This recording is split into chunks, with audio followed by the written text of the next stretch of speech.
eu não estou no Banco Master. O quanto isto vale em termos de investimento político? O quanto vale em termos de investimento político eu não estar no escândalo do INSS?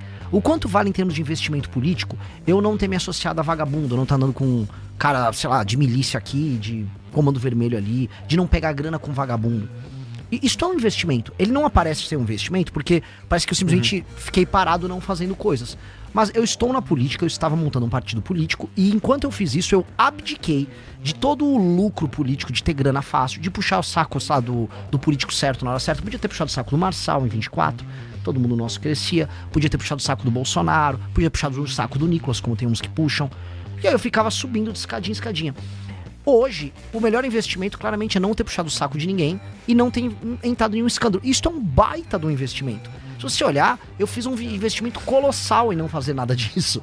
E aí isso me coloca numa posição muito confortável. Então não é que, assim, não é sorte.